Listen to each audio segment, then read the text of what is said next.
Welcome back to another edition of Health Hack. And as I round out the week talking about language, I want to ask you, what type of listener are you? Because the way we listen, the way we speak to each other impacts our ability to be good communicators. And when we are good communicators, we are happier because there is much less misunderstanding, much less upset and, brewing anger, etc., etc. And so understanding the difference in the way you and a loved one might communicate is really important.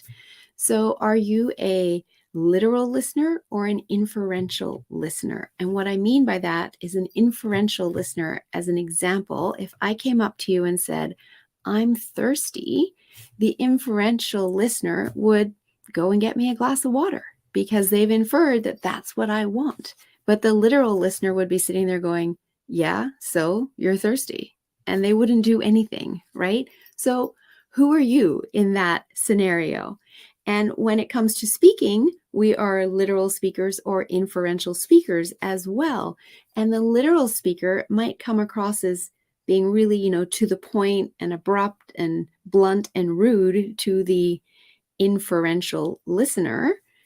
But the inferential speaker might come across as being flaky because they're not coming directly to the point to the literal listener.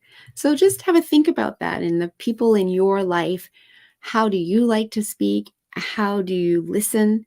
And how do they? Because maybe you need to start um, understanding that and being a little bit more literal if you're inferential, or vice versa, to accommodate the communication styles of your loved ones and improve communication. And as I said, live in a happier, more harmonious life because there isn't this miscommunication happening at the lower levels and brewing and festering, etc.